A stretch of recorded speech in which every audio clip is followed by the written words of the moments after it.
Yung nakwento ko na sa inyo na sabi niya, bakit ako magpapasalamat?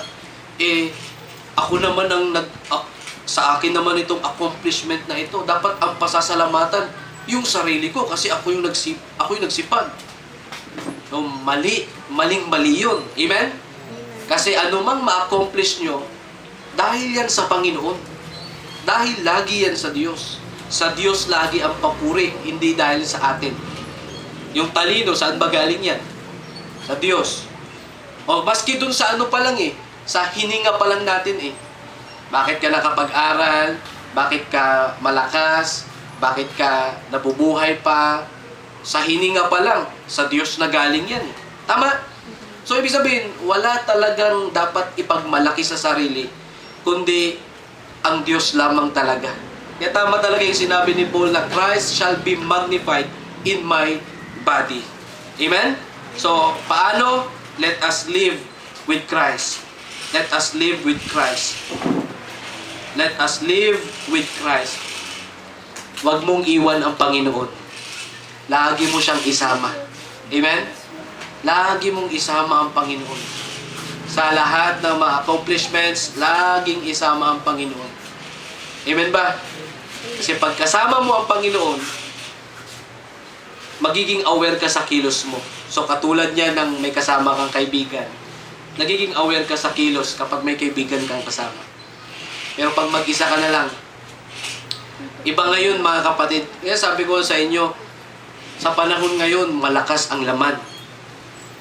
Lalo na sa inyo mga young people, malakas ang laman. Kaya pag mag-isa kayo, kaya nga, grabe, kahit sa internet ngayon, sa internet, alam nyo, ang internet ngayon, grabe. Pag mag-scroll ka, manood ka kung saan-saan, grabe na yung kasalanan, grabe na yung mga kabastusan dyan. Napakadali na lang ngang umaccess sa mga website Diba? Kaya tayo, lalo na kayo mga young people, mag-ingat kayo kasi kapag mag-isa na lang kayo, tapos malakas pa yung internet. Pag malakas ang internet, kahit saan dyan pwede nyong i-click Diba? Ganyan kalakas ang internet at malakas pa yung laman. Kaya pag hindi mo ina-acknowledge ang Panginoon sa buhay mo, naku, baka yun ang ikababagsak mo. Amen? Kaya, kahit sa mga website, kaya mo nang buksan Tama? Basta malakas lang ang internet. Ewan ko ba kung sa panahon ngayon, karamihang tao ngayon parang parang hindi mabubuhay na walang internet. No? Minsan may nag-travel. Minsan may sinabihan na, tara sama ka. Ayoko. Dito lang ako. Sama ka. Dito lang ako. O, saan ba tayo pupunta? Basta dun sa malakas ba yung signal dun? May wifi ba dun? Wifi agad yung tinanong. That's not good. Amen? Pag ganito ang iniisip mo, pupunta ka sa isang lugar, tapos una mong i-confirm, may wifi ba doon? May makakano ba? That's not good attitude. Maling-mali yun kasi, ibig sabihin, kung ano yung gusto ng laman, yun ang sinusunod mo. Diba sa panahon dati, hindi naman ganyan Diba dati? Kaya nga, ang tao ngayon mahirap ng pilitin. Lalo na kapag may mga ganyan na, alam nyo, ang internet, ang wifi, hindi naman masama yan. Hindi masama yan kung gagamitin sa tama. Kung gagamitin sa tama. Pero kapag mali na, hindi na maganda. Amen? Hindi na maganda.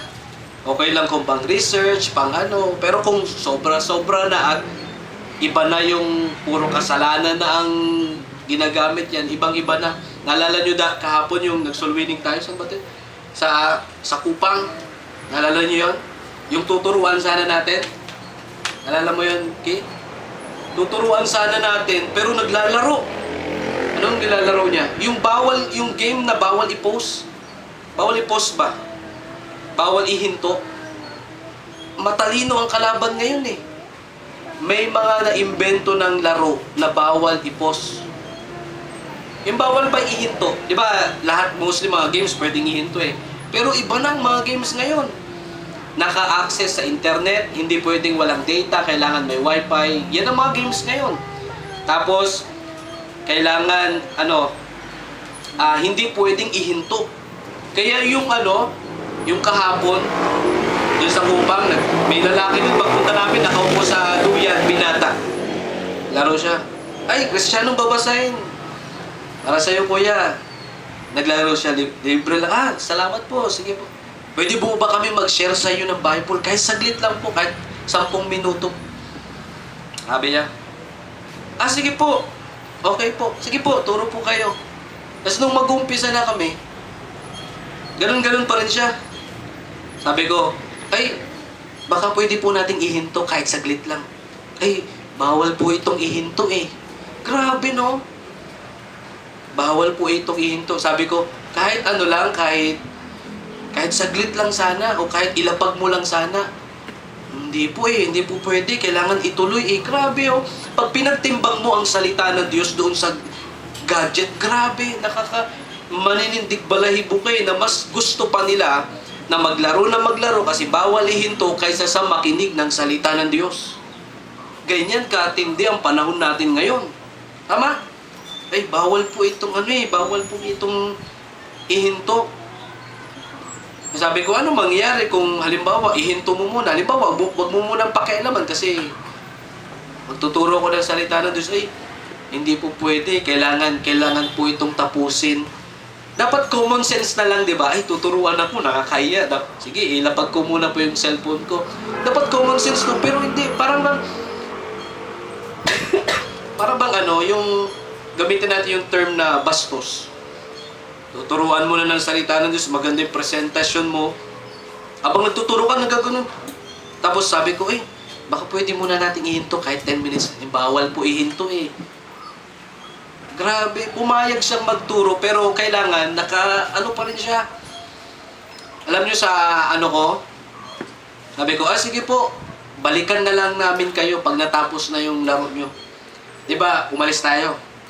Tapos sa kabilang bahay, nagturo kami. Pagkatapos namin magturo, ayun na, babalikan na natin, di ba? Pagbalik namin, wala na. Pumasok sa bahay, sinara yung pinto, sinara yung bintana, nagsara. Sabi ko, ganyan katindi ang mga imbento ngayon ng kalaban. Sa games pa lang yun, sa cellphone ha. Ganyan katigas ang puso ng tao. Amen? Maraming tao ngayon nang walang time sa Panginoon. Diyan sa Purok 6, meron diyang bahay na malaki, tas may nakatira yung Amerikano. Meron kayong nadadaanan dyan sa Purok 6 na tapat ng bahay nila Gwen. Tapat ng bahay nila Gwen, meron diyang malaking bahay na Amerikanong nakatira, tapos Pilipina. Tama?